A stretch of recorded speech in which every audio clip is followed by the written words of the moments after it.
السلام علیکم ورحمۃ اللہ وبرکاتہ۔ آج کے اس نشست مقررین دونوں کو دونوں تشریف فرما ہیں۔ محترم حضرات، سب سے پہلے جو ہمارے مقررین حضرات تشریف فرما ہیں انہیں ڈائز پر بلانے کی زحمت گوارا کروں گا۔ سب سے پہلے ڈاکٹر جمیل صاحب کو زحمت دیتا ہوں وہ ڈائز پر تشریف لائیں۔ ڈاکٹر انیس صاحب بھی بس ڈائز پر آنے ہی والے ہیں، تشریف لائیں۔ اب کارروائی کو آگے بڑھاتے ہوئے میں قاری انظار احمد صاحب کو دعوت دیتا ہوں وہ آئیں اور اپنے قرات سے ہم سب کو محظوظ کریں۔ السلام علیکم ورحمۃ اللہ وبرکاتہ۔ اعوذ باللہ من الشیطان الرجیم۔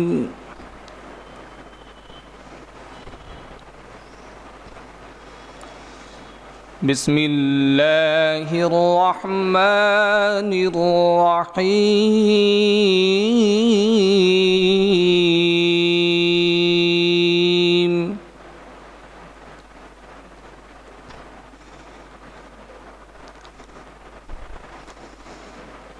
یریدون لیطفئوا نور اللہ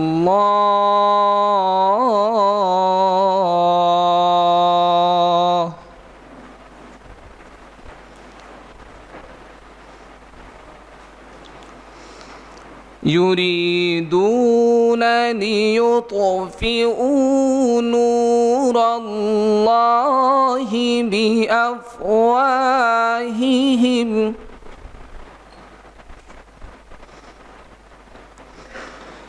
واللہ متم نورہ ولو کرہ الکافرون۔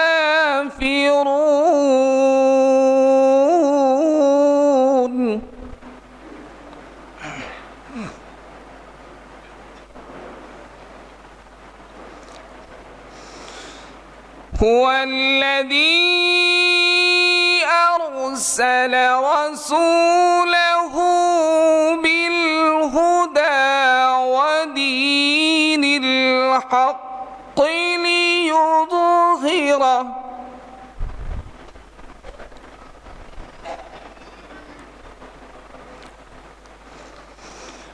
هو الذي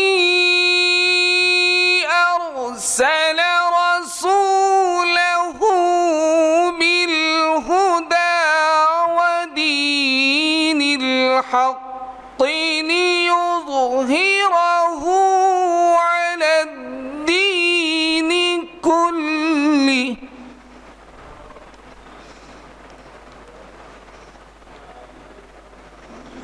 ليظهره على الدين كله ولو كره المشركون ولو كره المشركون۔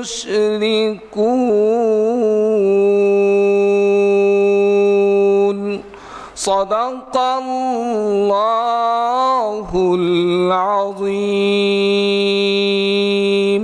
السلام علیکم۔ محترم سامعین، آپ قرآن کریم کی تلاوت سے محظوظ ہو رہے تھے۔ اب میں تلاوت کردہ آیاتوں کا ترجمہ پیش کرتا ہوں۔ اللہ تعالیٰ کا ارشاد ہے، وہ چاہتے ہیں کہ اللہ کے نور کو اپنے منہ کی پھونکوں سے بجھا دیں، اور اللہ تعالیٰ اپنے نور کو کمال تک پہنچانے والا ہے، کافروں کو برا ہی کیوں نہ لگے۔ اور وہی ہے جس نے اپنے رسول صلی اللہ علیہ وسلم کو ہدایت اور دین حق دے کر بھیجا ہے تاکہ اسے تمام ادیان پر غالب کر دیں، خواہ مشرکین کو کتنا ہی برا کیوں نہ لگے۔ آئیں اس جلسہ کو آگے بڑھاتے ہوئے اب میں ہمارے تقویٰ اسلامک اسکول کا بچہ جو کلاس 4th میں پڑھتا ہے، جس کا نام ہے نبیل سمدانی، تو نبیل سمدانی کو میں دعوت دیتا ہوں وہ آئیں اور اپنی تقریر سے ہم سب کو مؤثر کریں۔ نحمد و نصلی علی رسول الکریم، اما بعد، واعوذ باللہ من الشیطان الرجیم، بسم اللہ الرحمن الرحیم۔ رب اشرح لی صدری ویسر لی امری واحلل عقدۃ من لسانی یفقہوا قولی۔ السلام علیکم ورحمۃ اللہ وبرکاتہ۔ My name is Muhammad Nabil Samdani. I study in class 4th B in Taqwa Islamic School. I am going to present before you a short speech. The topic of my short speech is social justice in Islam. Islam has emphasized on numerous principles that organize the relationship among the members of the society. One of the most important principles is social justice, with all important values that it involves, like peace, love, brotherhood and prosperity. Justice in Islam, however, is not practiced on Muslims. Rather, it is practiced on every human being regardless to his or her beliefs or religion. In Islam, the importance of justice is manifested being Al-Adil, the just, being one of the names of Allah subhanahu wa ta'ala. It is considered among the most important values underlined by the Quran and repeated number of its verses. Allah subhanahu wa ta'ala has required justice to be a necessary part of our behavior for every Muslim. It covers every aspect of life and has to be practiced with every person in the world, including rivals and enemies. As Allah subhanahu wa ta'ala says in the glorious Quran in Surah Ma'idah, chapter 5, verse 8.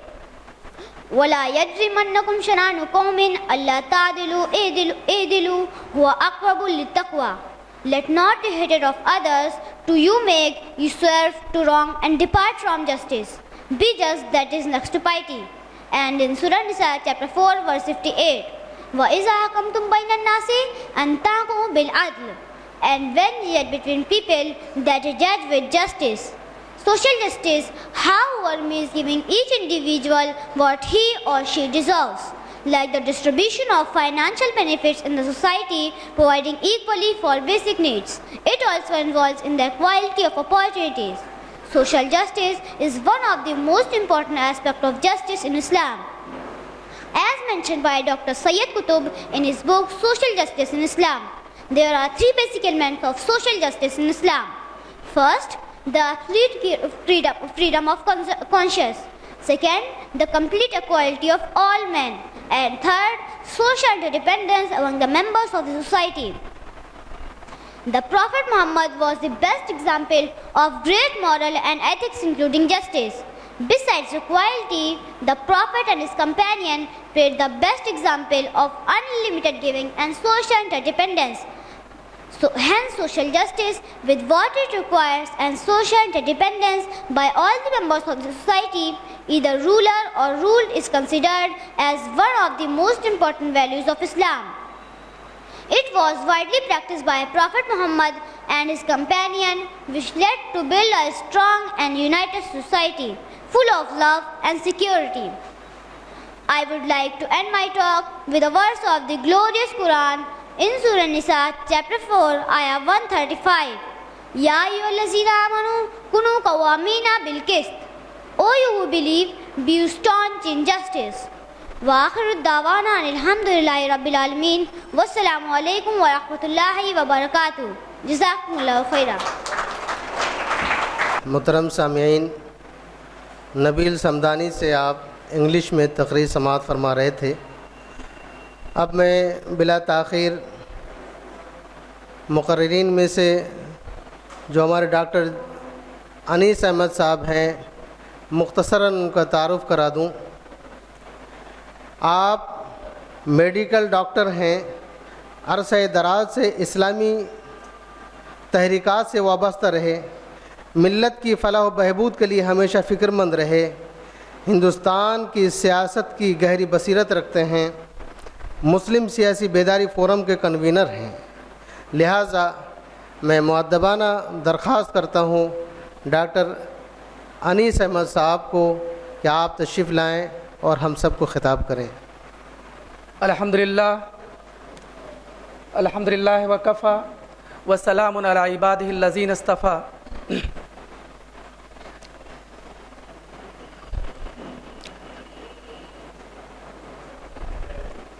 جناب صدر، علماء کرام، دانشوران ملت، نوجوان ساتھیوں، عفت ماں اور بہنوں، السلام علیکم ورحمۃ اللہ۔ آج کا عنوان ہے امت مسلمہ کا سیاسی ہدف ملکی تناظر میں۔ یہ ایک اہم عنوان ہے اس لحاظ سے کہ اس عنوان کے تحت ہمارے درمیان اختلافات زیادہ ہیں اور وہ نکات بہت کم ہیں جن پر اتفاق کیا جاتا ہے۔ یہ ایک سنجیدہ بھی ہے موضوع، اور اس کے ساتھ ساتھ یہ موضوع عملیت سے بھی تعلق رکھتا ہے۔ سب سے پہلے اس بات کا تعین ہونا چاہیے اس عنوان کے تحت کہ امت مسلمہ کیا چیز ہے، سیاست کیا چیز ہے، اور امت مسلمہ کا جو سیاسی نصب العین ہے وہ کس طرح سے طے ہوگا، کیونکہ سیاست کے تعلق سے بھی ہمارے یہاں پڑھے لکھے لوگوں کے درمیان بھی اور عام لوگوں کے درمیان بھی مختلف باتیں پائی جاتی ہیں۔ تو اگر بنیادی بات طے ہو جائے تو نصب العین بھی طے ہو جائے گا، لیکن سوال یہ ہے اور مسئلہ یہ ہے کہ بنیادی باتوں پر گفتگو کم ہوتی ہے۔ پہلی چیز یہ ہے کہ سیاست ہے کس چیز کا نام۔ سیاست کے بارے میں ہمارے یہاں ایک بڑا طبقہ ہے جو اس کو شجر ممنوعہ قرار دیتا ہے، وہ کہتا ہے کہ یہ گندی چیز ہے، اس میں ہمیں نہیں جانا چاہیے۔ ایک اور طبقہ ہے جو سیاست کے بارے میں یہ کہتا ہے کہ سیاست کو مذہب سے الگ رکھو، اور جو مذہبی علم جن کو حاصل ہے کم سے کم انہیں سیاست کے دائرے میں دخل نہیں دینا چاہیے۔ ایک اور گروہ ہے جو مسلمانوں کے ہی نام سے ہماری امت کے اندر پایا جاتا ہے، جو کہتا ہے کہ ٹھیک ہے سیاست کے میدان میں ہم ہیں، لیکن یہاں پر مذہب اور دین اور اسلام کا نام مت لائیے، ہمیں اپنے مطابق طے کرنے دیجیے۔ تو اس طرح سے موٹے موٹے طور پر سیاست کے تعلق سے اس امت کے درمیان 3 گروہ پائے جاتے ہیں، لیکن مسئلہ یہ ہے کہ امت مسلمہ کا جو سیاسی نصب العین ہے وہ وہاں پر زیر بحث نہیں آتا۔ امت مسلمہ زیر بحث نہیں آتی، سیاست کو اسلام نے کیا درجہ دیا ہے یہ زیر بحث نہیں آتا۔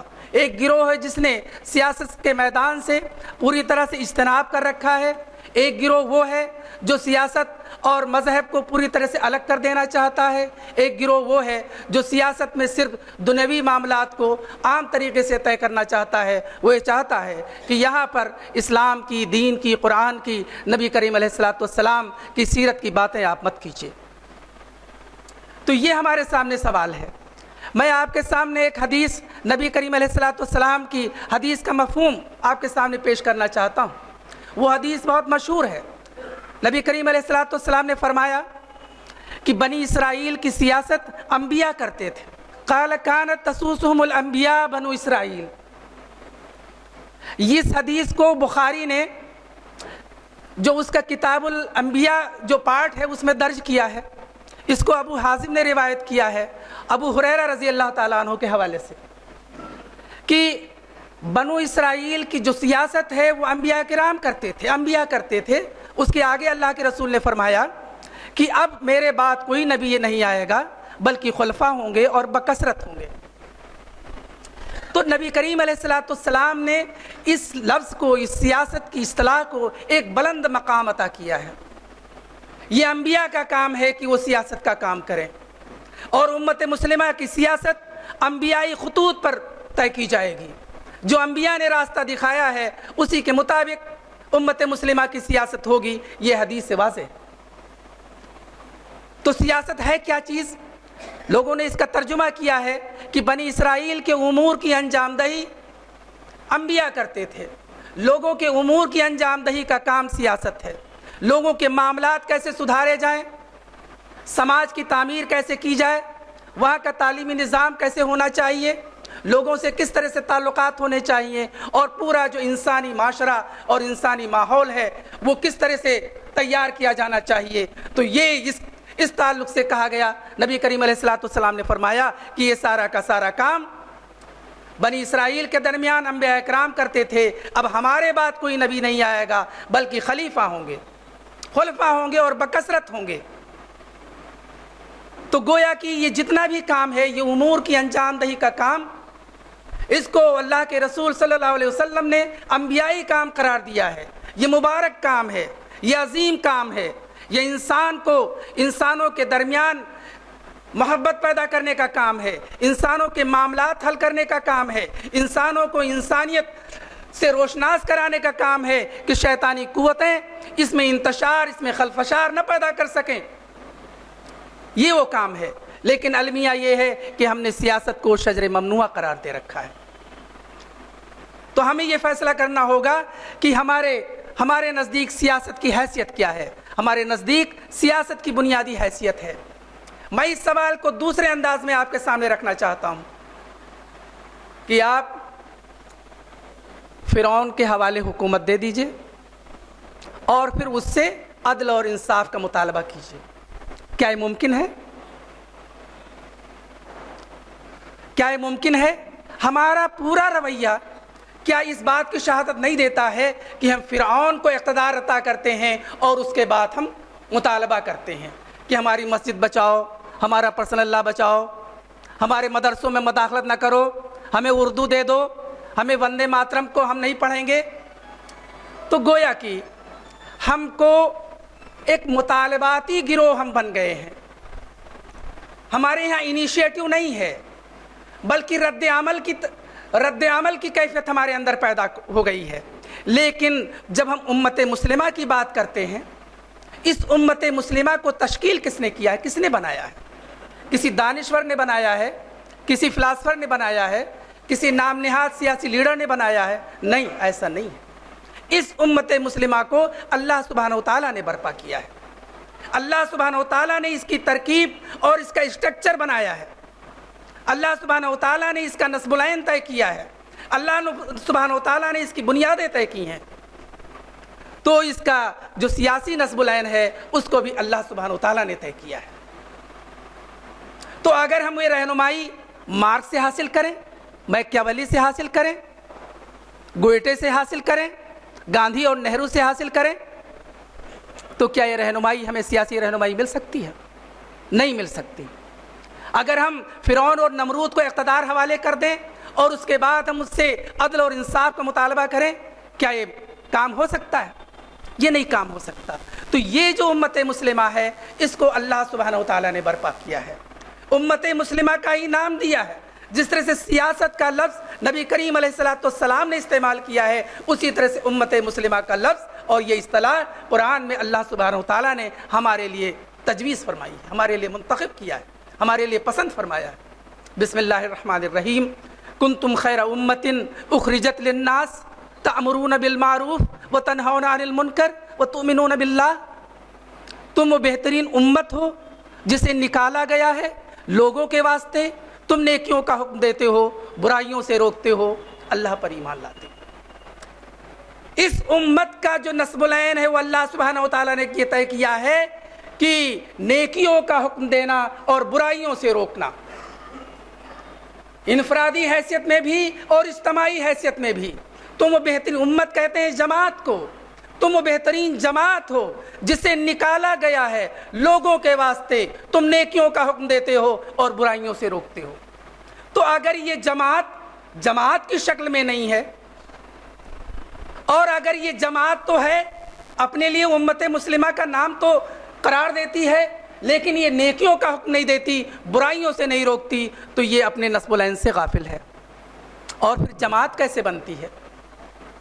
بھیڑ ہو، اس کو مسلکوں میں تقسیم کر دیا جائے، اس کو مختلف برادریوں میں تقسیم کر دیا جائے، تو کیا یہ جماعت برقرار رہے گی؟ نبی کریم علیہ الصلوۃ والسلام کی ایک اور حدیث ہے جو میں آپ کے سامنے رکھنا چاہتا ہوں. آمرکم بخمس بالجماع والسمع والطاعہ والہجر والجہاد فی سبیل اللہ. میں تمہیں حکم دیتا ہوں 5 باتوں کا. یہ کون کہہ رہا ہے؟ کوئی فلاسفر نہیں کہہ رہا ہے، یہ اللہ کے رسول نے کہا ہے. وہ 5 باتیں کون سی ہیں؟ جماعت کا، سماع اور طاعت کا، ہجرت کا، اور اللہ کی راہ میں جہاد کرنے کا. تو جماعت سے رہنے کا کی جو ذمہ داری ہے کہ جو شخص اپنے کو یہ کہتا ہے کہ وہ کلمہ طیبہ پر ایمان رکھتا ہے، اس کی یہ بھی ذمہ داری ہے کہ وہ جماعت کی حیثیت میں رہے. اور جماعت بغیر قیادت کے نہیں بنتی، جماعت بغیر نظریہ کے نہیں بنتی، جماعت بغیر فلسفے کے نہیں بنتی، جماعت بغیر عقیدہ کے نہیں بنتی، اور جماعت بغیر سمع اور طاعت کے نہیں بنتی. جماعت کے بھی تقاضے ہیں. اب اللہ سبحانہ و تعالیٰ نے اس امت کو ایک جماعت کی حیثیت سے برپا کیا ہے اور اس امت کا ایک نصب العین قرار دیا ہے کہ اس امت کا کام یہ ہے کہ نیکیوں کا حکم دینا اور برائیوں سے روکنا. حکم کیسے آپ دے سکتے ہیں؟ کمزور ہوں گے تو حکم دے سکتے ہیں، آپ لاچار ہوں گے حکم دے سکتے ہیں، بلکہ حکم آپ تبھی دے سکتے ہیں جبکہ آپ کے پاس قوت ہو، آپ کے پاس طاقت ہو، آپ کے پاس اقتدار ہو، آپ کے پاس پاور ہو، آپ کے پاس حکومت ہو. تو گویا کہ آپ کا جو سیاسی نصب العین ہے وہ یہ ہے کہ آپ اقتدار میں آئیں گے، آپ پاور میں آئیں گے، آپ حکومت میں آئیں گے، اور حکومت کی طاقت کے ذریعے سے نیکیوں کا حکم دیں گے اور برائیوں سے روکیں گے. اور یہ حکومت اور اقتدار تبھی آپ کو مل سکتا ہے جبکہ آپ جماعت کی حیثیت سے برپا، آپ ایک جماعت بن جائیں. اسی بات کو اللہ کے رسول صلی اللہ علیہ وسلم نے فرمایا کہ میرے بعد کوئی نبی نہیں آئے گا بلکہ خلیفہ ہوں گے. مطلب وہ یہ پوری امت ایک جماعت کی حیثیت میں ہوگی اور اس کا ایک لیڈر ہوگا. میں آپ کے سامنے ایک سوال رکھنا چاہتا ہوں کہ آپ کا کون سا لیڈر ہے؟ اللہ کے رسول مکہ میں تھے، تمام اہل ایمان کے لیڈر تھے. مدینہ میں تھے، تمام اہل ایمان کے لیڈر تھے. اور نبی کریم علیہ الصلوۃ والسلام کے بعد خلفائے راشدہ تمام اہل ایمان کے لیڈر تھے. اسی لیے ان کو امیر المومنین کہا جاتا تھا. لیکن آپ کا امیر المومنین کون ہے؟ الہ آباد کی سطح پر مسلمانوں کا لیڈر کون ہے؟ یو پی کی سطح پر مسلمانوں کا لیڈر کون ہے؟ اور پھر لیڈر کون بن سکتا ہے؟ ہر کوئی لیڈر بن جائے گا. تو یہاں پر ایک سوال اور ہے جو آپ کے سامنے میں رکھنا چاہتا ہوں کہ کیا ہر وہ کوئی شخص جو اپنی قیادت کا دعویٰ کرے وہ لیڈر بن سکتا ہے؟ تو اب تک جتنی بھی مسلمانوں کی سیاست، چونکہ ملکی تناظر میں بات ہو رہی ہے، وہ کمیونل کے انداز میں ہی رہی ہے.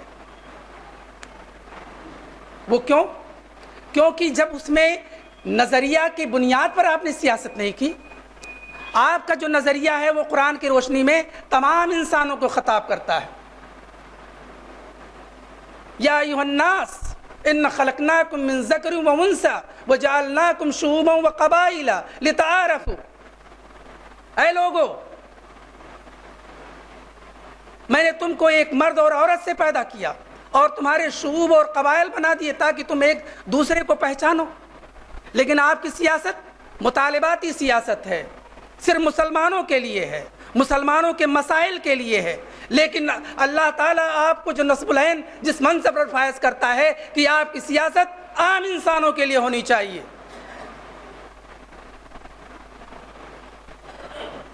آپ سے پوچھا جائے کہ یہاں پر مسلمانوں کے علاوہ جتنی قومیں ہیں ان کے لیے اسلام کا اور مسلمانوں کا کیا پروگرام ہے؟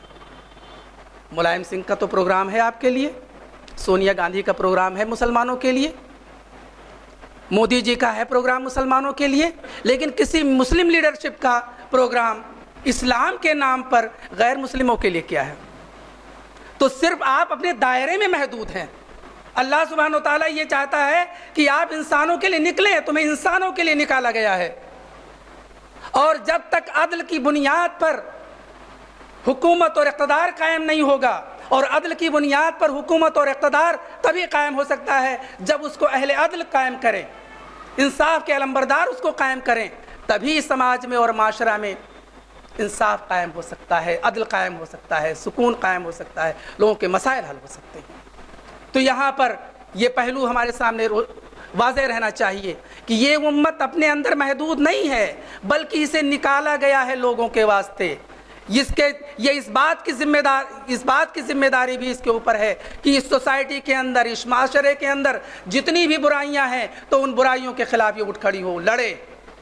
کسی کے ساتھ بھی ناانصافی ہو رہی ہے تو یہ آواز بلند کرے، ظلم خواہ برہمن کے اوپر ہو رہا ہو یا شودر کے اوپر ہو رہا ہو یا چھتری کے اوپر ہو رہا ہو، بحیثیت امت مسلمہ کی آپ کی ذمہ داری ہے کہ اس مظلوم کی حمایت میں آپ اٹھیں۔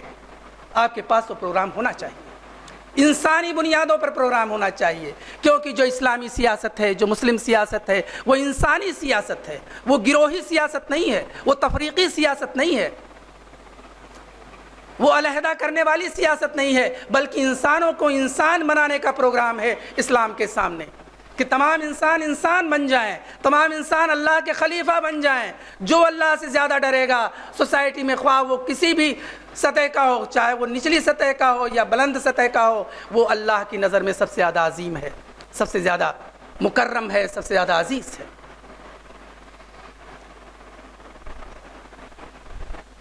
تو ہمارے سامنے کئی سوال پیدا ہوتے ہیں کہ ہمارا نظریہ کیا ہے۔ ہم نے اپنے کو کمیونل ہونے کا خود سرٹیفکیٹ اپنے آپ دے رکھا ہے۔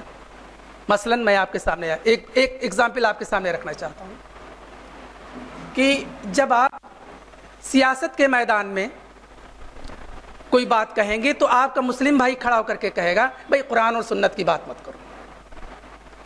آپ نے کوئی بینر بھی بنایا ہے تو کہیں گے اس میں سے اسلام اور مسلمان نکال دو، ورنہ یہاں پہ جو اکثریت ہے وہ غیر مسلم ہے اور وہ اس پہ ناراض ہو سکتی ہے، تو ہمیں تھوڑا سیکولر بن کر کے رہنا چاہیے۔ ایک چھوٹا سا سوال ہے کہ ہندوستان کے کارل مارکس کمیونل نہیں ہے، ہندوستان کے لیے لینن کمیونل نہیں ہے، ہندوستان کے لیے ماؤ کمیونل نہیں ہے، ہندوستان کے لیے میکیاویلی کمیونل نہیں ہے، بلکہ وہ ریلیونٹ ہے، اور اللہ کے رسول صلی اللہ علیہ وسلم کی تعلیمات نعوذ باللہ کمیونل ہے، فرقہ وارانہ ہے۔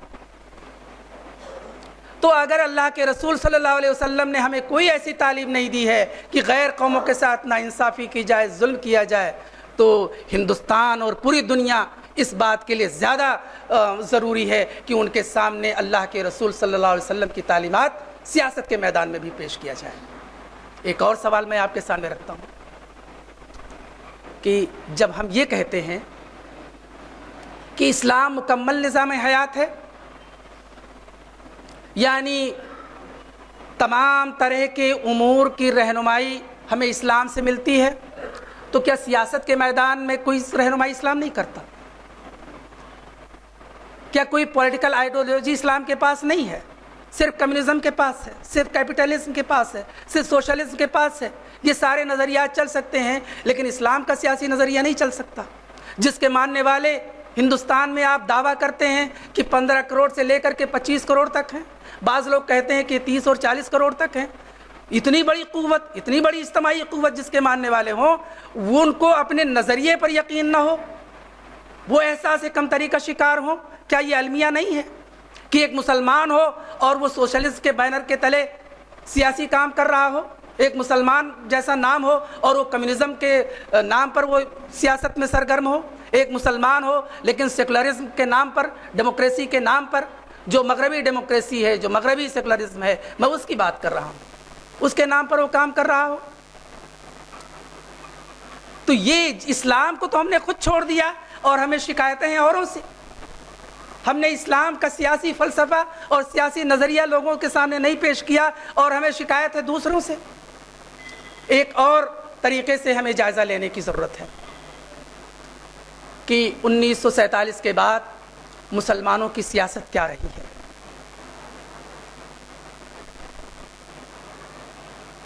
پہلی چیز کہ جتنے بھی بڑے بڑے ایشوز رہے ہیں مسلمانوں کے، مسلم سیاستدانوں نے اور جن لوگوں نے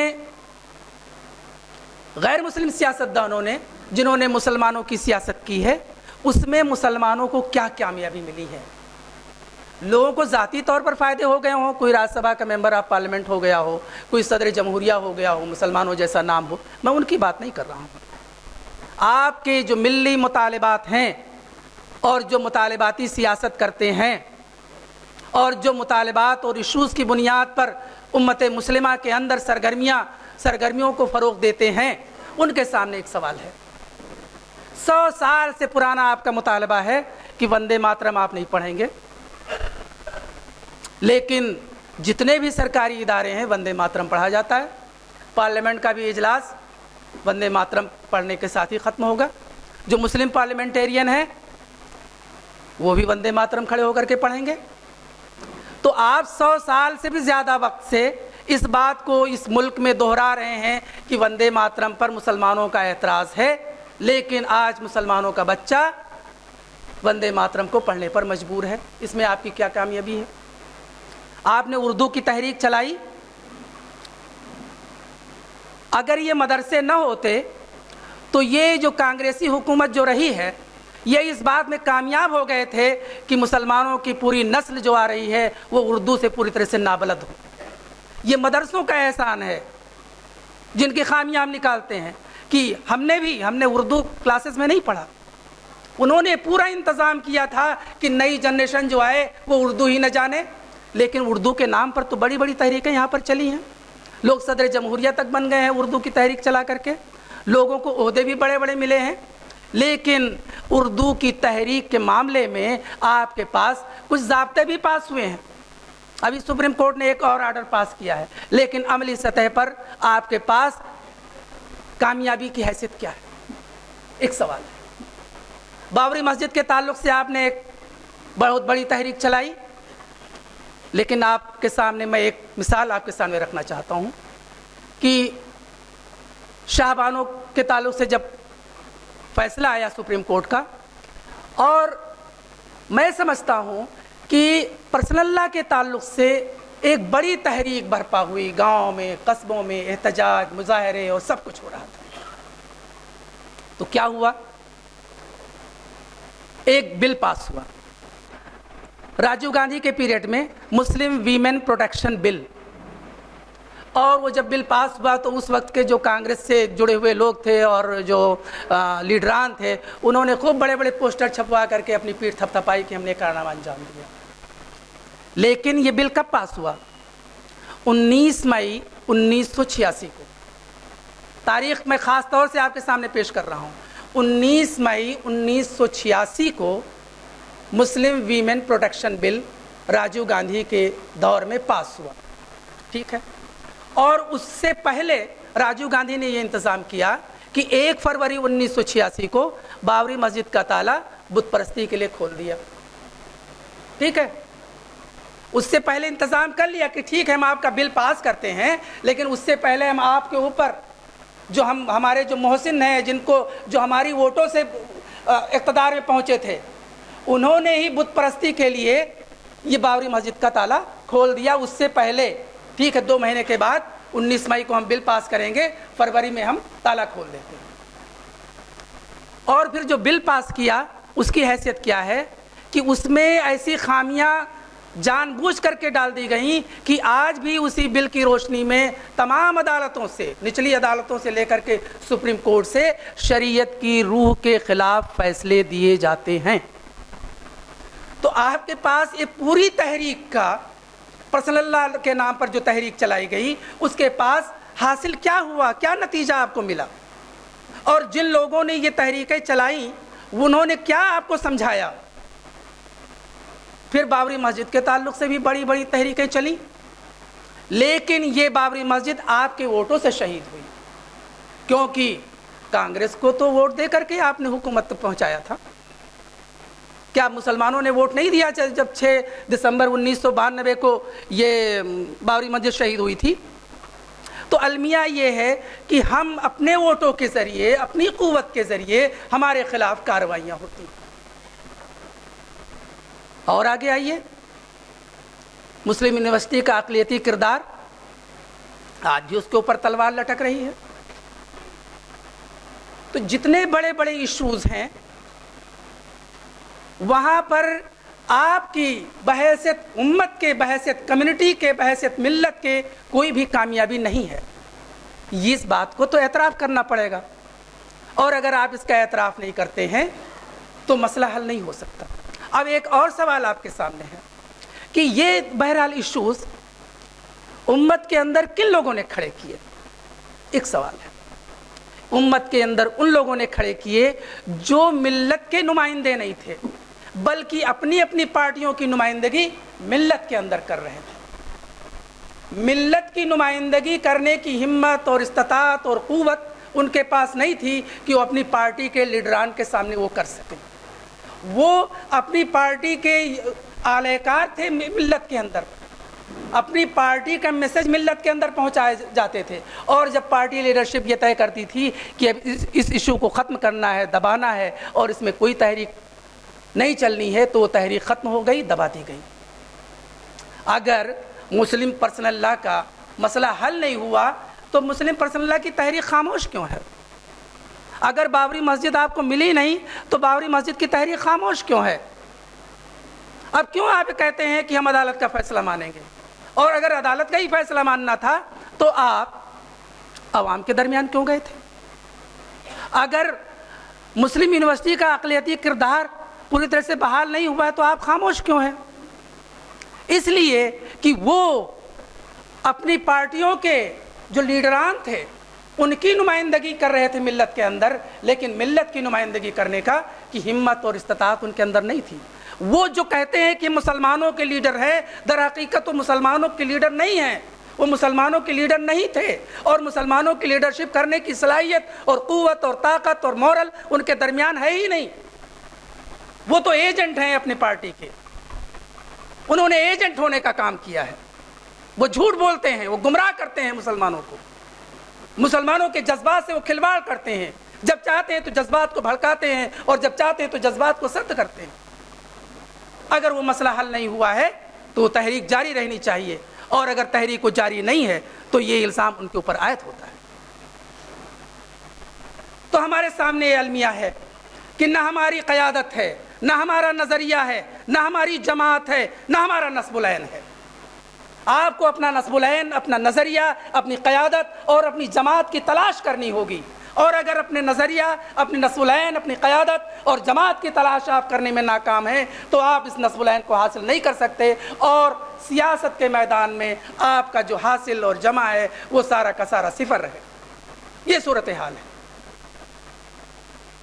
ایک اور پہلو میں آپ کے سامنے رکھنا چاہتا ہوں. اس ملک کی تناظر میں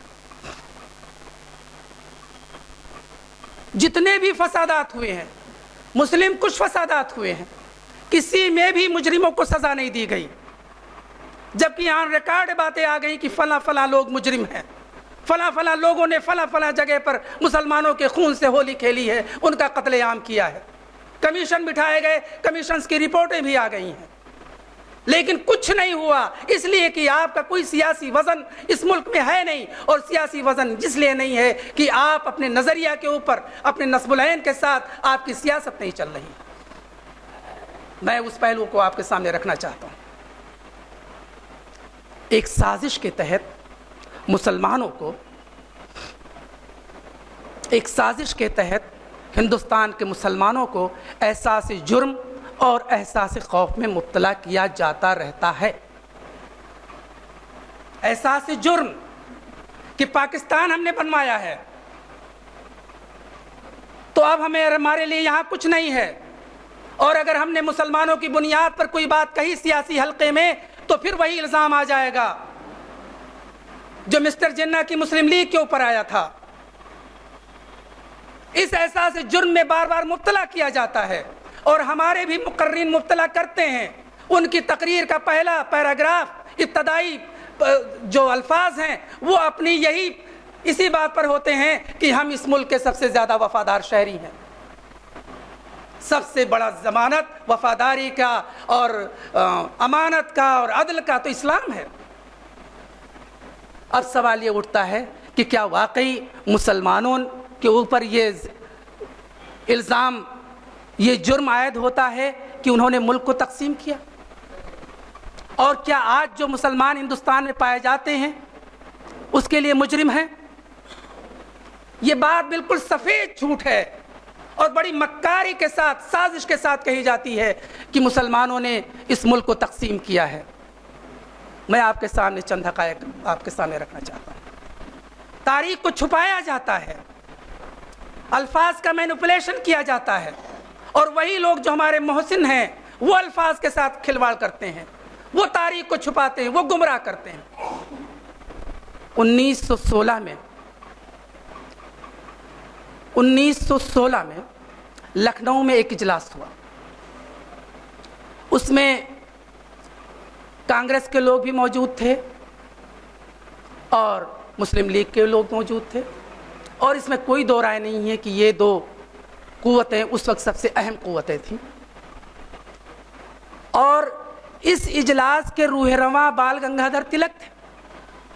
بال گنگادھر تلک نے کا اسٹیچر جتنا بھی آپ کوئی کم کرنے کی کوشش کرے، لیکن وہ ایک بڑے اسٹیچر کی شخصیت تھے، اور وہاں پر ایک معاہدہ ہوا، اور اس معاہدے کے اوپر بال گنگادھر تلک نے دستخط کیے، جس کو کہا جاتا ہے لکھنؤ پیکٹ یا ہندو مسلم معاہدہ۔ یہ معاہدہ کس نے کیا؟ مسلم قائدین نے کیا، ہندو قائدین نے کیا، بال گنگادھر تلک نے کیا، اور یہ معاہدہ اسی بنیادوں پر ہوا جن بنیادوں کی بات گوپال کرشن گوکھلے کہتے تھے۔ گوپال کرشن گوکھلے کا 1915 میں انتقال ہو گیا تھا، انہوں نے جو سوچ دی تھی اسی کی بنیاد پر ہوا، لیکن 1926 یا 27 میں کانگریس کی طرف سے موتی لال نہرو نے ایک رپورٹ شائع کی، اور وہ سارے معاہدے کے خلاف اپنی رپورٹ دے دی، اور کانگریس نے اس کو اختیار کر لیا۔ تو گویا کہ معاہدے کو توڑا کس نے؟ کانگریس نے۔ معاہدوں کو کس نے توڑا؟ وہ سازشی لوگ جو ہندو اور مسلمان کے درمیان تفریق پیدا کرنا چاہتے تھے، جو لڑانا چاہتے تھے، جو برطانوی استعمار کے ایجنٹ تھے، انہوں نے معاہدہ توڑا۔ اور 1926 اور 27 سے لے کر کے 1947 تک جو کچھ بھی ہندو مسلم کے درمیان کنفلکٹ ہے وہ یہ ہے کہ تم اصل معاہدے کے اوپر آ جاؤ، 1916 کے معاہدے پر آ جاؤ، جو اس میں حقوق اور مراعات تمام کمیونٹیز کے طے ہوئے ہیں ان کی پاسداری کا اعلان کرو، لیکن اس پر نہیں آئے لوگ۔ وہ معاہدے کی تفصیلات میں جانا نہیں چاہتا کیونکہ وقت کم ہے۔ پھر ایک اور واقعہ آیا کہ جب اس ملک کو متحد رکھا جا سکتا تھا، اور اس ملک کو بھی سازشی لوگوں نے اس موقع کو بھی ختم کیا، وہ تھا 1946 کا، جب کیبنٹ مشن آیا برطانیہ سے۔ کیبنٹ مشن سے مراد یہ ہے کہ برطانیہ کے کچھ منسٹرز یہاں پر آئے کہ یہاں پر جو مختلف لیڈرز ہیں ان سے گفتگو اور مشورہ کر کے ایک بیچ کا کوئی راستہ نکالا جائے۔ اس وقت کانگریس کے صدر تھے ابوالکلام آزاد، مسلم لیگ کے صدر تھے محمد علی جناح، اور ایک معاہدہ طے بھی ہو گیا۔ یہ طے ہو گیا کہ جو بھی کیبنٹ بنے گی اس ملک تقسیم نہیں ہوگا، اور جو کیبنٹ بنے گی اس میں مسلمانوں کی اتنی نمائندگی ہوگی اور غیر مسلموں کی یہ نمائندگی ہوگی۔ لیکن اسی معاہدے کے بعد، کیبنٹ مشن پلان کے بعد، 40 سے لے کر کے 46 تک مستقل یہ کوئی اس سے زیادہ کوئی ریکارڈ تھا ہی نہیں۔ اس سے پہلے لوگ 1 سال کے لیے جو اجلاس ہوتا تھا اس میں کانگریس کے صدر ہوتے تھے۔ ابوالکلام آزاد 40 سے 46 تک لگاتار صدر ہوتے آ رہے تھے، یہ دکھانے کے لیے کہ مسلمانوں کا سب سے بڑا لیڈر ابوالکلام آزاد ہمارے ساتھ ہے، مسلمانوں کو بیوقوف بنانے کے لیے۔ اور جب ملک آزاد ہونے کا موقع آیا، کیبنٹ مشن پلان کے فوراً بعد صدارت بدل گئی کانگریس کی، جواہر لال نہرو صدر ہو گئے، اور انہوں نے بامبے میں جا کر کے سب سے پہلے جو بیان دیا صدارت کے بعد کہ کیبنٹ مشن پلان کوئی خدائی دستاویز نہیں ہے، ہم اس کے پابند نہیں ہیں۔ سوال یہ ہے کہ اس ملک کو جواہر لال نہرو نے اگر نہیں توڑا تو پھر کس نے توڑا؟ اس سازش کے اوپر پردہ کیوں ڈالا جاتا ہے؟ اور اس کا اعتراف کیوں نہیں کیا جاتا ہے کہ کیبنٹ مشن پلان کو توڑنے کا مجرم جواہر لال نہرو ہے؟ تو اس احساس جرم سے آپ کو نکلنا ہوگا اور آپ کو بتانا ہوگا کہ حقیقت یہ ہے۔ انڈیا ونس فریڈم میں ابوالکلام آزاد نے بھی کچھ اشارے کیے، لیکن ان کی ناکامی یہ ہے کہ اس سچائی کو، اس حقیقت کو انہوں نے بروقت امت کے سامنے پیش نہیں کیا۔ یہ جرم ہے ان کا کہ انہوں نے کہا کہ یہ سچائی اب 30 سال کے بعد آئے گی۔ تو حقیقت، یہ احساس جرم سے آپ کو نکلنا ہوگا۔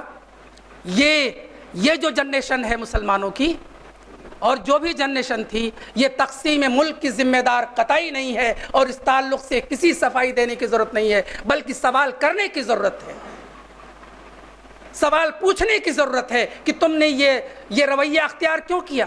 اور صرف مسلمانوں نے ہی نہیں لکھا ہے، غیر مسلم جو سچے ہسٹورینس ہیں انہوں نے بھی حقائق سے پردے اٹھائے ہیں، جتنے بھی وہ پردے ڈالیں، لیکن حقیقت تو سامنے آئے گی۔ لاکھوں کی تعداد میں قتل عام کیا گیا، ہزاروں لوگ مارے گئے، اس کا مجرم جواہر لال نہرو ہے۔ ایک پلڑے میں ایک جواہر لال کو رکھ دیجئے، دوسرے پلڑے میں 1000 مودی کو رکھ دیجئے، تب بھی جواہر لال نہرو کا پلڑا بھاری رہے گا۔ لیکن وہ ہمارے درمیان سیکولرزم کا چیمپئن ہے، مذہبی رواداری کا چیمپئن ہے۔ 1947 کے دوران کتنے لوگ مارے گئے، اس کا مجرم کون ہے؟ میں ایک سوال اور آپ کے سامنے رکھنا چاہتا ہوں، لیکن یہاں پر آپ کا کوئی انیشیٹو نہیں ہے، یہاں پر آپ کا کوئی نظریہ نہیں ہے، یہاں پر آپ کا کوئی سوال نہیں اٹھتا۔ ایک اور سوال آپ کے سامنے رکھنا چاہتا ہوں کہ ایک منصوبے کے تحت، ایک سازش کے تحت مسلمانوں کو احساس خوف میں مبتلا کیا جاتا ہے۔ احساس خوف کیا ہے؟ 1947 کے دوران جو کچھ ہو چکا، لیکن اس کے بعد کیوں فسادات ہوتے ہیں؟ اور جب فسادات ہوتے ہیں تو پورے کے پورے طور پر یہ حکومت کی مشنری ڈیفنکٹ کیوں ہو جاتی ہے؟ خاموش تماشائی کیوں رہتی ہے؟ اور ایک دن میں آپ روک نہیں سکتے، 2 دن میں نہیں روک سکتے، مہینے بھر میں نہیں روک سکتے، 6 مہینے تک، سالوں تک فسادات چلتے ہیں، اور آپ کو دعویٰ ہے کہ آپ بہت اچھے حکمراں ہیں۔ یہ کس کے دور میں ہوا؟ یہ کانگریس کے دور میں ہوا۔ آپ کو دعویٰ ہے کہ آپ سیکولر ہیں، جو لوگ قتل عام کے مجرم ہیں، اشتہاری مجرم ہیں، ان کے خلاف کوئی کارروائی نہیں کی جاتی۔ آپ کو دعویٰ ہے کہ آپ کے اندر مذہبی رواداری ہے، آپ روشن خیال ہیں۔ تو اس لیے احساس خوف سے بھی نکلنے کی ضرورت ہے۔ یہ فسادات ہوتے رہیں گے۔ ٹاڈا کے اندر آپ کو بند کیا گیا، رپورٹیں آتی تھیں کہ تقریباً 50,000 مسلم نوجوان ٹاڈا میں بند ہے۔ ٹاڈا قانون ختم ہوا، مسلم جو لیڈران تھے انہوں نے اپنے نام کے اشتہار چھاپے، اپنی پیٹھ تھپتھپائی، لیکن جو مجرم تھے، جو اندر بند تھے، وہ بند ہی رہے، ان کے باہر آنے کی کوئی سبیل نہیں ہوئی۔ اس کے بعد کیا ہوا؟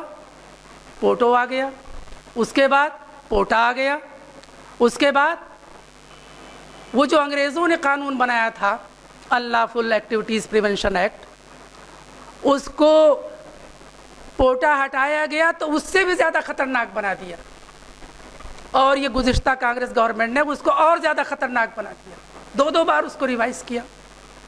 کتنے مسلم نوجوان بند ہیں؟ پھر اس کے بعد وہ سرٹیفکیٹ دیتے ہیں امریکہ میں جا کر کے کہ ہندوستان کا مسلمان دہشت گردی میں مبتلا نہیں ہے۔ دہشت گردی میں مبتلا نہیں ہے تو دہشت گردی کے نام پر جو نوجوان بند ہیں ان کو باہر کیوں نہیں کرتے؟ یہی لوگ کبھی کہتے تھے کہ ہر مسلمان دہشت گرد نہیں ہے، لیکن جتنے بھی دہشت گرد ہیں وہ سب مسلمان ہیں۔ لیکن جب غیر مسلم پکڑے گئے تب ان کی زبان بدل گئی، انہوں نے کہنا شروع کر دیا کہ دہشت گردی کا کوئی مذہب نہیں ہوتا۔ وہی نہیں لوگوں نے ریپیٹ کیا۔ تو یہ مستقل چلتا رہے گا۔ ہے جرم ضعیفی کی سزا مرگ مفاجات، جب تک آپ سیاسی طور پر کمزور رہیں گے، جب تک آپ سیاسی قیادت اپنی بنیادوں پر نہیں کھڑا کریں گے، جب تک آپ سیاسی نظریہ جو آپ کا اپنا سیاسی نظریہ ہے اس کو اختیار نہیں کریں گے، جب تک آپ جماعت کی حیثیت میں برپا نہیں ہوں گے، تب تک یہ جرم ضعیفی کی سزا آپ کو بھگتنا پڑے گا۔ اس ملک میں آپ کے سامنے ایک سوال رکھتا ہوں کہ یہ جو قرآن کی آیتیں ہیں، یہ جو آپ پڑھتے ہیں، ان کا تعلق صرف تلاوت سے ہے یا عمل سے بھی ہے؟ اور سیاست کا جو میدان ہے وہ پورے کے پورے طور پر پریکٹیکل ہے۔ جس بات کو ہم دوسرے الفاظ میں اس کو ڈیفائن کرنا چاہتے ہیں سیاست کو، کہ جس بات کو ہم تھیوری میں کہتے ہیں اس کو پریکٹیکل میں لانے کا نام سیاست ہے۔ ہم کہتے ہیں حکومت عادلہ قائم ہونی چاہیے، حکومت عادلہ کو قائم کرنے کی کوشش کا نام سیاست ہے۔ ہم کہتے ہیں سماج کے اندر انصاف قائم ہونا چاہیے اور انصاف کو قائم کر دینے کا نام سیاست ہے۔ ہمیں کہتے ہیں کہ صحیح خطوط کے اوپر ہندوستان کا ایجوکیشن سسٹم ڈیولپ کیا جانا چاہیے، اپنے ہاتھوں سے اپنی کوششوں سے اس سسٹم کو ڈیولپ کر دینے کا نام سیاست ہے۔ تو جب سیاست کے کسی کام میں ہم جڑے ہوئے ہی نہیں ہیں، وہاں پر ہمارا کوئی انیشیٹو نہیں ہے، تو پھر ہمیں کسی سے کوئی شکایت نہیں ہونی چاہیے۔ سب سے بڑے مجرم ہم ہیں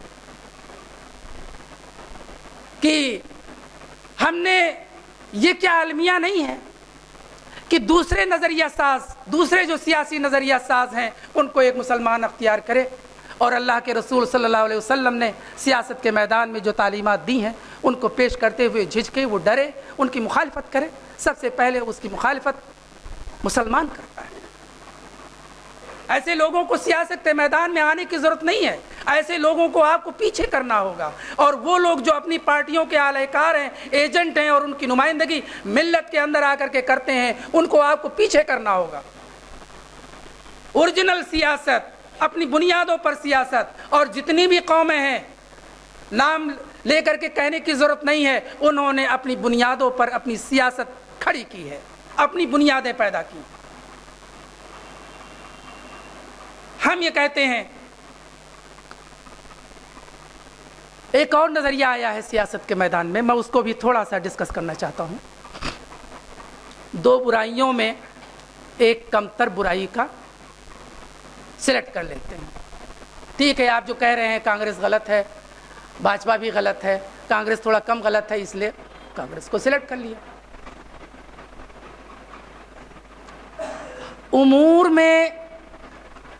امور میں اختیار کرنا دوسری چیز ہے، کہ آپ کپڑا خریدنے گئے اور آپ نے ایک کپڑا سلیکٹ کر لیا، لیکن کیا دو بتوں میں ایک بت کو آپ سلیکٹ کریں گے کہ ہبل کو سلیکٹ کیا جائے یا منات کو سلیکٹ کیا جائے؟ تو یہ احون البلیتین یا دو برائیوں میں انتخاب کرنے کا جو معاملہ ہے، اس کو کنفیوز نہیں کیا جانا چاہیے۔ جو چیز پوری کی پوری شر ہے، پورے کے پورے طور پر غلط ہے، اس میں انتخاب کی ضرورت نہیں ہے۔ اگر وہی انتخاب کرنا ہوتا تو انبیاء کرام کو آنے کی ضرورت نہیں تھی۔ یہودی بھی پیدائشی مسلمان ہیں، نصرانی بھی پیدائشی مسلمان ہیں، اس سے پہلے جتنے بھی انبیاء کرام آئے وہ سب مسلمان ہی تھے، تو پھر یہ جھگڑا کھڑا کرنے کی کیا ضرورت تھی؟ توریت کو وہ اللہ کی کتاب ہی کہتے تھے، اس میں گڑبڑیاں پیدا کر لی تھیں۔ انجیل کو وہ اللہ کی کتاب ہی کہتے تھے، اور آخری سوال جب کفاران قریش سے ہوتا تھا تو بھی اللہ کا انکار نہیں کرتے تھے۔ تو یہ جھگڑا اسی لیے کھڑا کیا گیا، یہ مسئلہ اسی لیے اللہ سبحانہ و تعالی نے پیدا کیا کہ امور کا انتخاب دوسری چیز ہے، لیکن حاکمیت کا انتخاب دوسری چیز ہے۔ اس میں اللہ کی حاکمیت کے علاوہ کسی کی حاکمیت نہیں چلے گی، اللہ کے قانون کے علاوہ، اللہ کی مرضی کے علاوہ کسی کی مرضی نہیں چلے گی، اور اللہ کی مرضی ہی تمام انسانوں کے لیے رحمت ہے۔ میں آپ کے سامنے واضح انداز میں کہنا چاہتا ہوں کہ آپ ہی نہیں، یہ پوری دنیا انسانیت اور ہندوستان کے غیر مسلم یہ آپ کے سیاسی نظریہ کے انتظار میں ہیں کہ آپ انہیں پیش کریں اور انہیں وہ لپک لیں, اچک لیں. جس طرح سے ہندوستان کے بودھوں نے اس کو لپک لیا تھا, اسلام قبول کر لیا تھا, جس طرح سے مدینہ کے اوس اور خزرج نے اس کو قبول کر لیا تھا, وہ اسی طرح سے انتظار میں ہے. لیکن ہم اس کو پیش نہیں کرنا چاہتے. ہمیں دعویٰ تو ہے کہ ہم مسلمان ہیں, مسلمانوں کے نام پر ہم لڑائی لڑنا چاہتے ہیں. کوئی بھی مطالباتی گروہ بن کر کے اس ڈیموکریسی کے اندر زندہ نہیں رہ سکتا.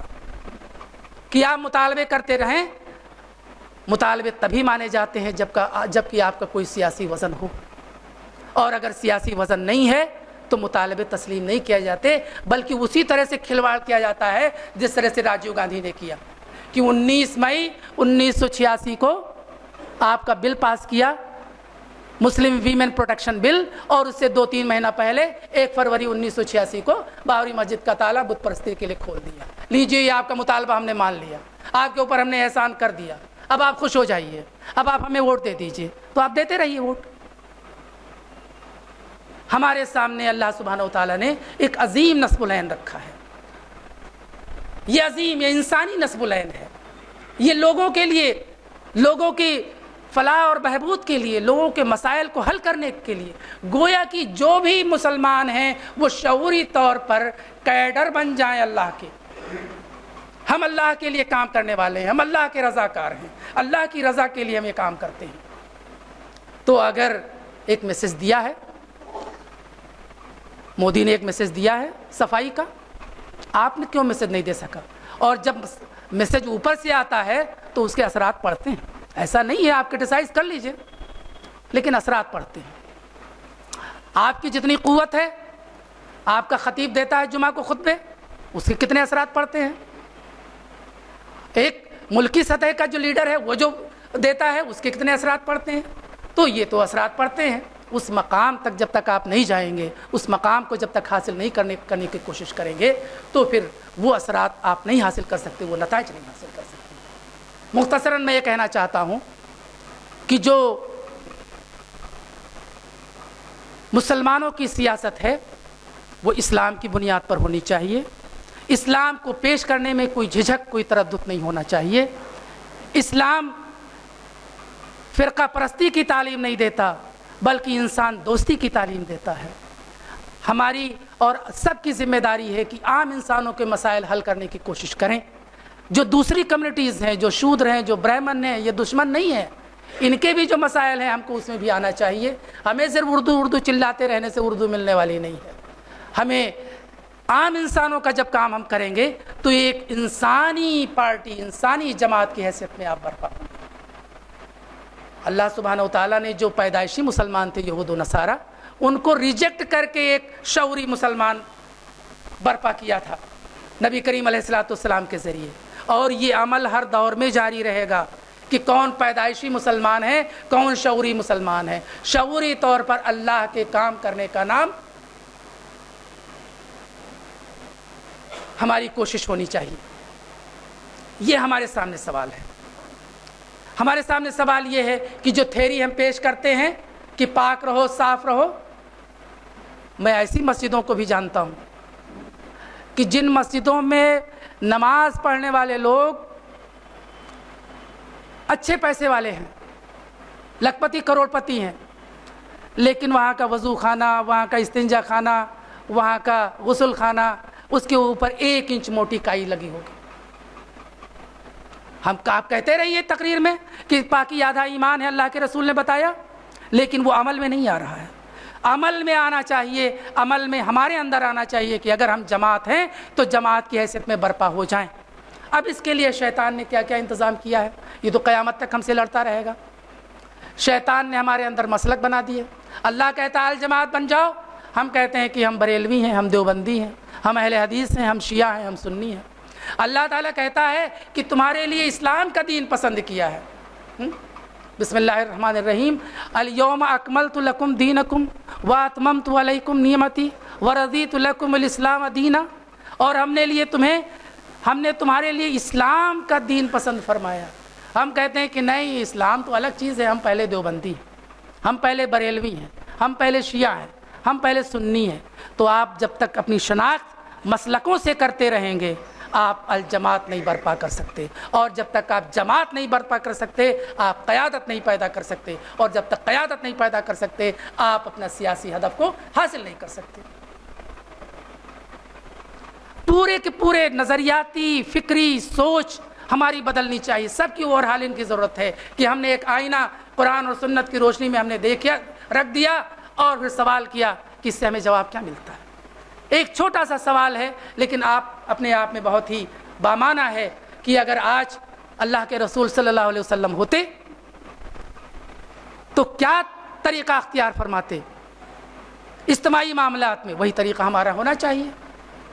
یہ جواب، یہ سوال ہمیشہ زندہ رہے گا اور ہمیشہ اس کا جواب قرآن کے ذریعے، نبی کریم علیہ الصلوۃ والسلام کی سیرت کے ذریعے ہمیں ملتا رہے گا۔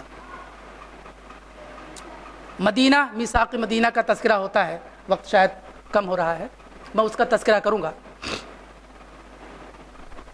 اللہ کے رسول گئے، ایک پریکٹیکل، میں نے ایک بات کہی تھی، میں اسی کے تعلق سے آپ کے سامنے، کہ سیاست نام ہے پریکٹیکل کا، جو ہم تقریر میں کہتے ہیں اس کو پریکٹیکل میں کر دینے کا نام سیاست۔ اللہ کے رسول مدینہ میں گئے تو حضرت ابو حذیفہ رضی اللہ تعالیٰ عنہ سے کہا کہ مدینہ میں جتنے مسلمان ہیں ان کا ایک رجسٹر بنا لو۔ اس حدیث میں آتا ہے کہ آپ نے جو فہرست بنائی تقریباً 1500 گھروں کی فہرست بنائی، 1500 لوگوں کی۔ پھر پورا جو جائزہ لیا ہے سیرت نگاروں نے کہ اللہ، اور یہ کام کب کیا؟ پہلے ہی سال، ہجرت کے پہلے ہی سال، جب پہلے سال آپ گئے تو مدینہ کی جتنی بھی پاپولیشن تھی اس کا رجسٹر بنوا دیا اللہ کے رسول صلی اللہ علیہ وسلم نے۔ یہودی بھی تھے، یہودیوں کے بھی قبیلے تھے، غیر مسلم قبیلے بھی تھے جو یہودیوں اور مسلمانوں کے علاوہ تھے۔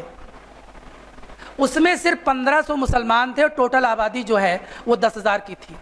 تو 1500 اور باقی 8,000 یا 8,500 کے بیچ میں یہ میثاق مدینہ کا معاہدہ ہوا ہے۔ آپ کہتے ہیں کہ ہندوستان میں ہم مائنورٹی ہیں، کیا پرسنٹیج تھا؟ کیا پرسنٹیج تھا مسلمانوں کا وہاں پر؟ اب آج ایک ٹکٹ لے کر کے آتا ہے ایک شخص آپ کے درمیان الیکشن سے 1 مہینہ پہلے کہ فلاں پارٹی کا ٹکٹ ہم نے ملا ہے۔ الہ آباد کی سطح پر کوئی آپ کے پاس رجسٹر ہے کہ اتنے مسلمان ہیں؟ اب آپ تقریر کر دیجئے بڑی زوردار کہ اللہ کے رسول صلی اللہ علیہ وسلم نے مدینہ میں مسلمانوں کا رجسٹر بنوایا تھا، اس پر عمل کیجئے کہ ایک بستی میں آپ کے پاس پورا آپ کا اپنا رجسٹر اور دوسری قوم کا رجسٹر ہونا چاہیے، تبھی آپ آگے کا پلان کر سکتے ہیں۔ تو یہ تو اللہ کے رسول سے ہمیں اشارہ ملتا ہے۔ اب وہ کانگریس کی طرف سے آئے گا کوئی، ابھی جب الیکشن کا اعلان ہوگا، ایک بھاجپا کی طرف سے آئے گا، ایک BSP کی طرف سے آئے گا، 5 سال تک پتہ نہیں غائب رہا اور پھر کہے گا کہ وہ فلاں جگہ سے ہم ٹکٹ لے کر کے آئے ہیں۔ نہ اس کو اسلام کے بارے میں معلوم ہوگا، نہ مسلمانوں کے مسائل کے بارے میں معلوم ہوگا، نہ مسلمانوں کے نسب العین کے بارے میں معلوم ہوگا، لیکن وہ مسلمانوں کا نمائندہ بن کر کے کھڑا ہو جائے گا۔ پھر اب اس میں اتنی بھی معلومات نہیں ہے۔ میں نے کچھ اس طرح سے معلوم کرنے کی کوشش کی کہ یہ جو ہمارے سو کارڈ مسلم پارلیمنٹیرین پارلیمنٹ میں جاتے ہیں، 1-2 کو چھوڑ دیجئے، ان کو مسلمانوں کے اور عام لوگوں کے ایشوز کے بارے میں کتنی جانکاری ہے۔ ان کی بڑا سے بڑا کارنامہ یہ ہوتا ہے کہ وہ اس پارٹی کے لیڈر کے چاپلوس ہوتے ہیں، اور کیا غنیمت کہ وہ اکیلے میں ان کے پیر بھی پکڑ لیتے ہوں کہ بس ہمیں آپ کی نظر کرم ہمارے اوپر قائم رہنی چاہیے۔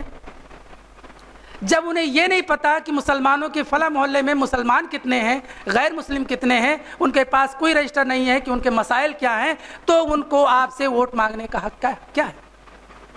لیکن وہ ووٹ مانگیں گے اور آپ ووٹ بھی دیں گے۔ آپ کو یہ بات جو میں نے پہلے کہی تھی کہ بابری مسجد مسلمانوں کے ووٹوں سے شہید ہوئی کیونکہ آپ نے اپنے ووٹوں کے ذریعے وہ حکومت قائم کی تھی۔ تو اس چیز کا ادراک اللہ کے رسول صلی اللہ علیہ وسلم کی سیرت مبارکہ کو عمل میں لانے کا نام سیاست ہے۔ اللہ تعالی ہمیں اور آپ کو توفیق دے کہ اس فیلڈ میں ہم زیادہ سے زیادہ کام کر سکیں، اور ہماری زبان سے جو بات غلط ہو گئی ہو اللہ تعالی ہماری اور آپ کی اصلاح فرمائے۔ وآخر دعوانا الحمدللہ رب العالمین۔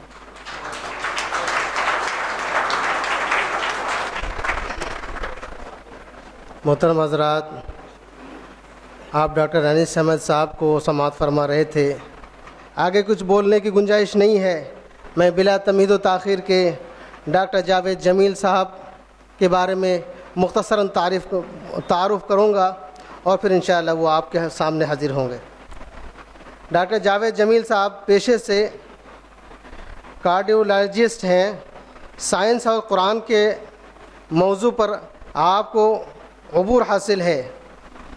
مختلف موضوعات پر متعدد کتابوں کے مصنف بھی ہیں.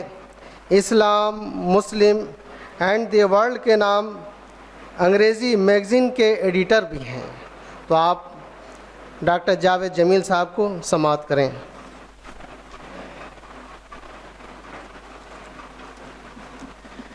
اعوذ باللہ من الشیطان الرجیم. بسم اللہ الرحمن الرحیم. الحمد للہ رب العالمین والصلاة والسلام علی نبی الکریم. شہر الہ آباد کے تعلق رکھنے والے محترم خواتین و حضرات، قرآن پاک میں اللہ کا ارشاد ہے، الذی خلق سبع سماوات طباقا، کہ اللہ کی ذات وہ ہے جس نے آسمان پیدا کیے 7 طبق در طبق. ما ترا فی خلق الرحمن من تفاوت، کیا تمہیں اللہ رحمان کی اس تخلیق میں کوئی خلل نظر آتا ہے؟ فرجع البصر هل تری من فطور، سو ایک مرتبہ نظر اٹھا کر آسمان کی طرف دیکھ لو، کیا تمہیں اس میں کسی قسم کا رخنا نظر آتا ہے؟ ثم ارجع البصر کرتین ینقلب الیک البصر خاسئا وهو حسیر، پھر ایک مرتبہ نظر اٹھا کر دیکھ لو مگر تمہاری نظر ذلیل اور درماندہ ہو کر واپس چلی آئے گی. محترم حضرات، اس آیت میں اللہ تعالیٰ اس فرق کو بیان کر رہا ہے کہ جو اللہ کے قوانین کے اوپر اگر پورا عمل ہو رہا ہو اور اللہ کے قوانین کی اگر خلاف ورزی ہو رہی ہو تو اس کے درمیان جو فرق ہوگا وہ فرق واضح ان آیت کے ذریعے ہو رہا ہے. ہم جب آسمان کی طرف اٹھا کر دیکھتے ہیں نظر، تو آپ کو شاید یہ بہت سارے حضرات کے علم میں نہیں ہوگا کہ کائنات کی جو پورا سائز ہے وہ اس قدر بڑا ہے اور اس میں زمین کی حیثیت کیا ہے کہ اگر اس پورے ہال کے اندر ایک میں پینسل سے باریک سا نقطہ یہاں پر لگا دوں تو جو اس نقطے کی حیثیت اس پورے ہال میں ہے اتنی حیثیت زمین کی پوری کائنات میں نہیں ہے.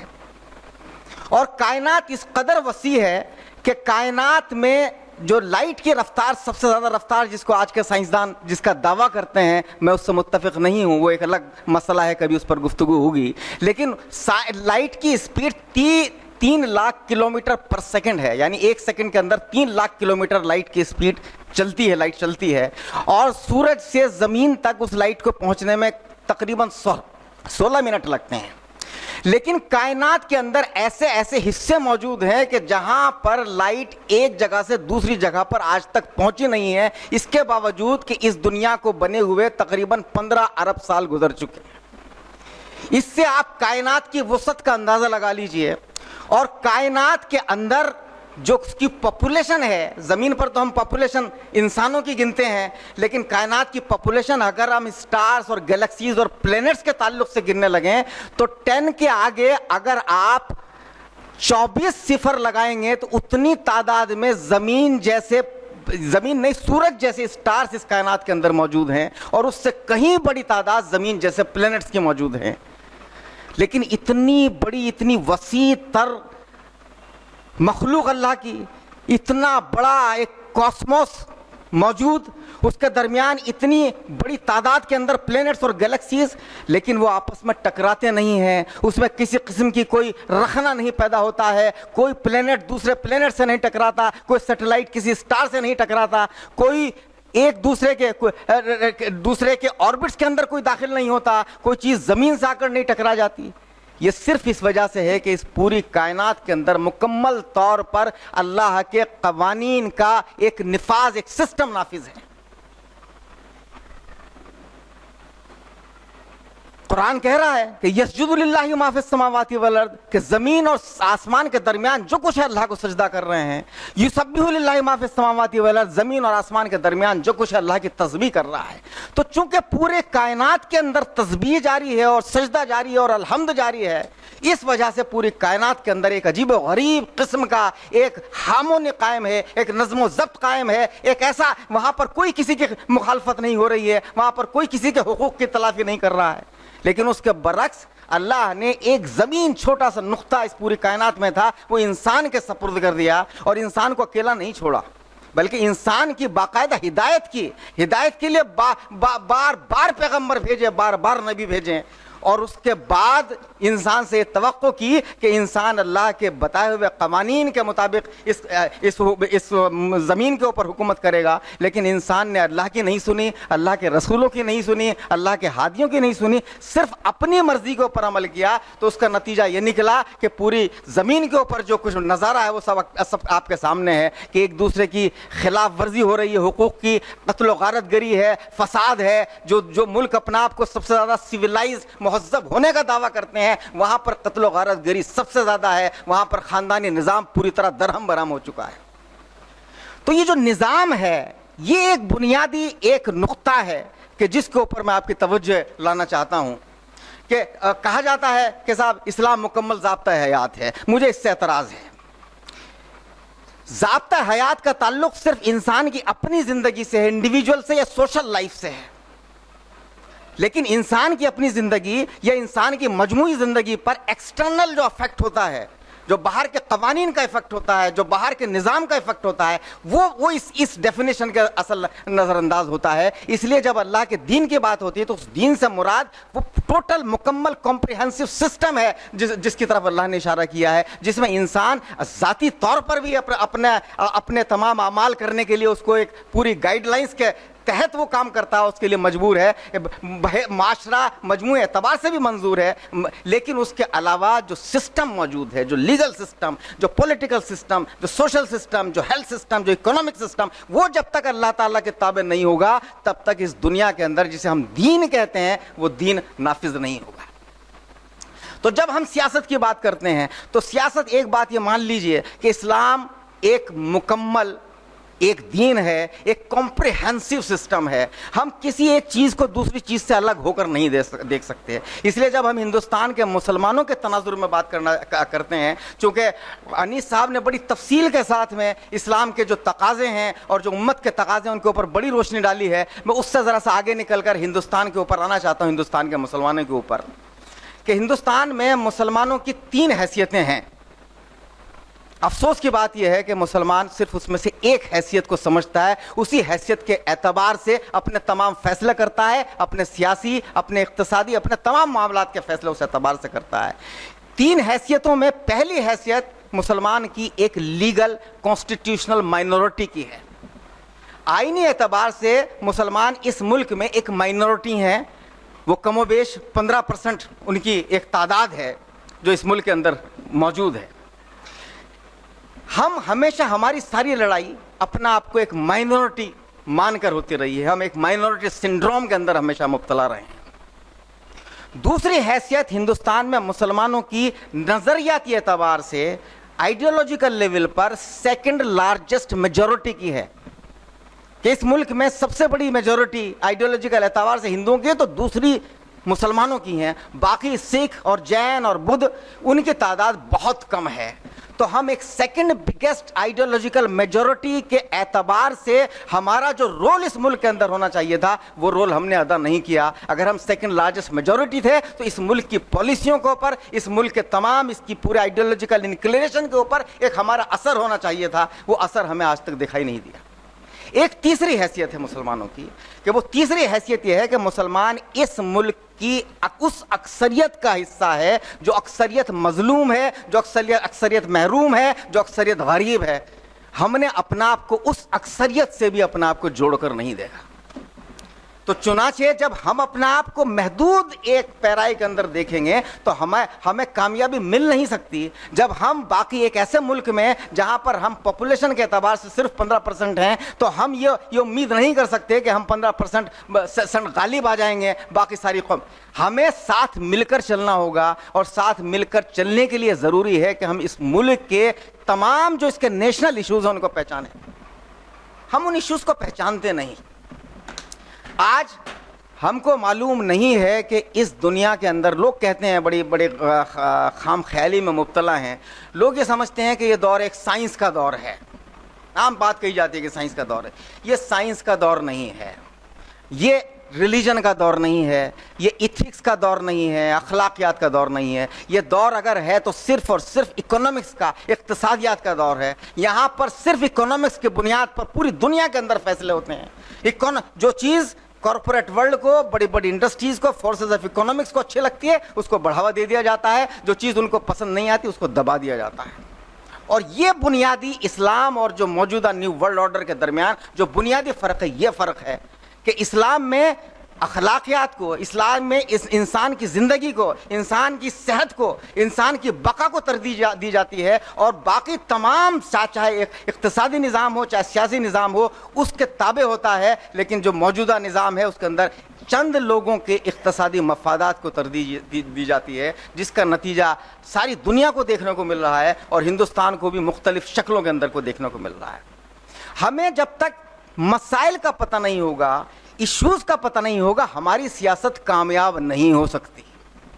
ہمیں ایشوز کا پتہ ہی نہیں ہے. ہندوستان کے اندر آپ کو یہ سن کر تعجب ہوگا کہ پوری کی پوری جو انڈسٹریلسٹ لابی اور کارپوریٹ لابی کس طرح عمل کر رہی ہے. پچھلے سال جب میرا پورا جو مسلم ویژن آف سیکولر انڈیا کے نام سے جو پورا ڈاکومنٹ آیا 350 صفحات کا, جس میں میں نے ہندوستان کا پورا مسلمانوں کو کیا کرنا ہے, کس انداز سے کرنا ہے, اس کا ایک بڑا لمبا چوڑا روڈ میپ پیش کیا ہے. جب میں اس کا اجرا ہو رہا تھا تو اجرا میں سلمان خورشید, رحمان خان اور یہ جتنے منسٹرز ہیں, منی شنکر ایّر, یہ سب لوگ موجود تھے. میں نے اسٹیج سے, اور کم و بیش 1000 لوگوں کی مجمع تھا, گیدرنگ کا, میں نے یہ کہا کہ دیکھیے سلمان خورشید صاحب اور رحمان خان صاحب اور منی شنکر ایّر صاحب, آپ لوگ بہت پاورفل پولیٹیکل لابی ہیں, منسٹرز ہیں یا منسٹرز رہ چکے ہیں, لیکن آپ کی جگہ پر اگر یہاں پر خود وزیر اعظم بھی موجود ہوتے تو مجھے یہ کہنے میں جھجک نہ ہوتی کہ اس ملک کی تمام تر حکومت و نظام امبانی اور برلا اور ٹاٹا چلاتے ہیں, اور آپ محض معمولی نوکروں کی, غلاموں کی طرح آپ ان کے کہنے کو پر عمل کرتے ہیں. اس سے زیادہ آپ کی حیثیت نہیں ہے. فیصلے برلا اور ٹاٹا اور امبانی کرتے ہیں, یہ صرف ہمارے جو سیاسی جتنے رہنما ہیں یہ ان کے فیصلوں کے اوپر صرف عمل کرتے ہیں. پارلیمنٹ میں قانون طے وہاں ہوتا ہے, پاس پارلیمنٹ کے اندر ہوتا ہے, پالیسیاں بنائی وہاں جاتی ہیں, پاس دلی کے اندر کی جاتی ہیں. تو حالات یہ ہوئے کہ ان لوگوں کا پورا ایک جو انڈسٹریلسٹ اور کارپوریٹ لابی ہے ان کا غلبہ اتنا ہوا کہ ہندوستان کے اندر اکنامک ڈسپیرٹی, یعنی جو فرق ہے غریب اور امیروں کے درمیان, وہ حد سے زیادہ بڑھ گیا. اور آپ کو سن کر یہ تعجب ہوگا کہ جب میں نے کیلکولیشن کی کہ ہندوستان کے جو ریچسٹ, جو سب سے امیر 1000 لوگ ہیں, اگر ان کی کل دولت کا صرف 20%, 5واں حصہ بھی باقی تمام ہندوستان کے اندر تقسیم کر دیا جائے تو ہر شخص لکھ پتی ہو جاتا ہے. آپ اس سے اندازہ لگا سکتے ہیں. شور مچایا جاتا ہے, بڑی مہنگائی ہو رہی ہے صاحب, اور جب مہنگائی کا شور مچایا جاتا ہے تو کیا بات کہی جاتی ہے کہ صاحب پیاز مہنگا ہو رہا ہے, ٹماٹر مہنگا ہو رہا ہے. ان کو یہ نظر نہیں آتا کہ مارکیٹ میں جو برانڈ, جو دوا جو مل رہی ہے بازار کے اندر, کمپنی بیچ رہی ہے, وہ جو دوا 50 روپے کی مل رہی ہے اس کی قیمت 5 اور 6 روپے سے زیادہ کی نہیں ہے. جو پوٹیٹو چپس مارکیٹ میں بک رہے ہیں 20 روپے کے, اس کی قیمت 1.5 اور 2 روپے سے زیادہ کی نہیں ہے. جو کولڈ ڈرنکس بک رہی ہیں 15 اور 16 روپے کی, وہ 50 اور 60 پیسے سے زیادہ اس کی قیمت نہیں ہے. لیکن انہوں نے جو لوٹ مچا رکھی ہے اس کی طرف کبھی حکومت کی نظر نہیں آتی. یہاں پر مجھے مسلمانوں سے اعتراض ہے کہ مسلمان ہمیشہ ری ایکٹیو پولیٹکس کیوں کرتا ہے, ہمیشہ ری ایکشن میں ہی.